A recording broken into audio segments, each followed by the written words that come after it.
Hey, what's going on, Facebook? People on Creative Hydro.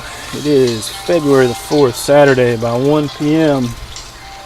Let's see what we got in here. It's 85, 84 in the greenhouse right now. 43% humidity. It's 45 outside and windy.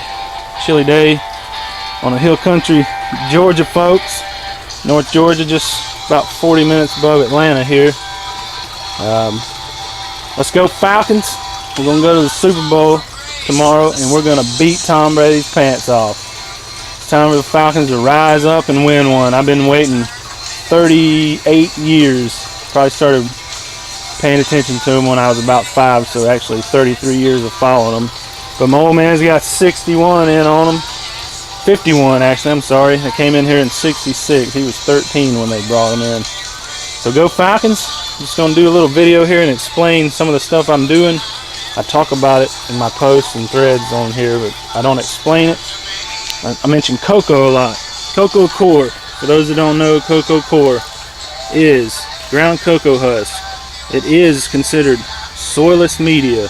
It is pH neutral, and there is no fertilization in this. You have to add your own nutrients. These plants are organic, Espoma line of nutrients.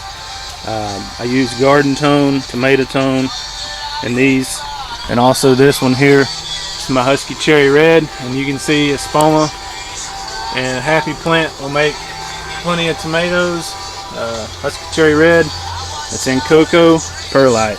I cut perlite, cut it with perlite. Perlite is extruded volcanic glass. They superheat it and spin it and puff it, and it becomes super light. It's great for soil amendment. It allows drainage so you don't get waterlogged. It also allows airflow into the root zone. Back here is cocoa. This is cocoa, same deal, but as you can see, those are drip line run into a hydroponic reservoir back there. These plants are all master blend, 900 parts per million, and they're about 2 minutes every 2 days as I pump them in there. They've done well. These are summertime tomatoes, so they haven't produced really heavily back here. Those are starting to make on that one. They haven't done well in the wintertime situation, but they are making. But as you can see, they're getting more sun. The days are getting longer. Starting to see more flowering. Of course, the glaciers. This plant here is a master blend plant, and it's doing just fine. It's a happy plant. This is cocoa with hydroponic drip line. This plant back here is a glacier, and that's how I'm growing these 1, 2, 3, 4, 5 on the back. These two of the these are organic hydroponics, because I'm adding the feed to a soilless media in the water, so it's still hydroponic growing, and it's done well. Tasty plant. I highly recommend these. Okay, cloning. I mentioned cloning. Cups of water. This is how I do it. I take my sucker stem, I cut it at a 45 immediately in the water so you don't get air bubbles up the stem and kill the plant. Then I come in, once it's soaked up a little water, I take all the lower vegetation off up to the last 2 leaf stems, pinch any flower off, and then I stick it in water. Sometimes I'll trim the ends of the leaves to stop transpiration, which will help them root a little faster. Really works better when it's hotter outside, so they won't lose as much water, but in here it's going to be fine. These are bush beefsteak, same thing, excuse me. Stick them in water. Those came off of that tomato plant here. This was a bush beefsteak I had hanging up here in this. You saw it in some of my pictures. Cut all the stems out, left the sucker, let it regrow.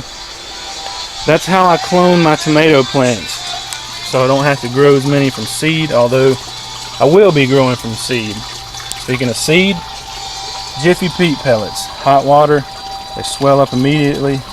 I put them in a 72 tray, then I use a humidity dome to bring my seeds up. These will go right there in the sun on the water tank.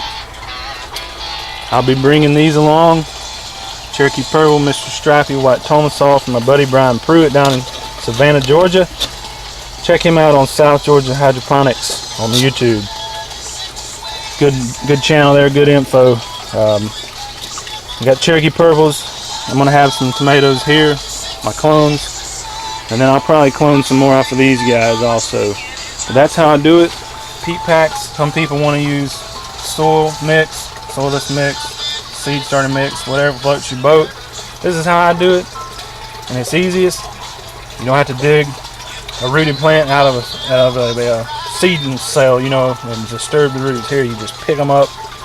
A lot of times the roots will be growing out, but they're not disturbed and moved around like in pulling them, having to prick them out of a soil tray. NFT. This is NFT.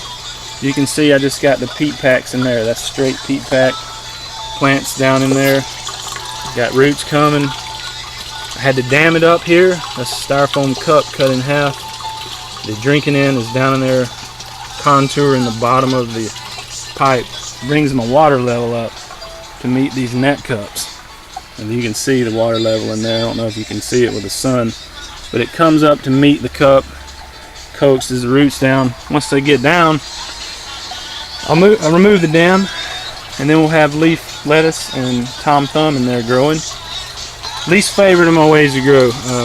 Might be because I did strawberries in here and got Pythium, and you can see I got an empty rail down there because of it. I just got too much going, but it does work. Give it a try if that's what you want to set up. This here is the easiest. Cracky lettuce. Cracky is passive hydroponics. You're just using the plant's root mat as the wicking system. No pumps. You put your nutrient, set your pH, set your water level to the bottom of the cup here. When you start out, as it grows, it drinks the water, creates the air gap, and you get enough oxygen. As you can see, these are about 45 days old. Be harvesting these, taking them up to my old man's Super Bowl, have some salads, cook out. Falcons are gonna win. Same thing here, cracky lettuce. Again, another tray of new cracky lettuce that came out of you saw my last video. Cocoa on strawberries. Nothing impressive over here. I got some fruit, but nothing to write home to mom about. And then that's about it, guys. I got a little bit of everything going. I prefer cocoa and cracky the most. And then in the summertime, when it gets hot and you do hydroponics outside, Dutch buckets for tomatoes, hands down. Whatever media you use, I usually use pure perlite. And with the water uptake needs of a tomato plant in summer that's producing, especially here in in the south in Georgia, it's going to use a lot of water. 8 plants on a 25-gallon tank, I think, drinks about 25 gallons every 2 days. It is a water intensive way to grow, but it's almost you don't need to manage it much. It just grows the heck out of them. I mean, you got to manage them because they're growing, but it's not a constant trying to figure out if they need to be fed or not. That's what the beauty of hydroponics is. So any questions, comments, anything you want to ask, if I know the answer or can steer you in the right direction, I will. I'm going to listen to some blackberry smoke in here and plant tomato seeds. Little dog's napping. Had him a bowl of food. So we're going to sign off. Spring's coming. Just grow it.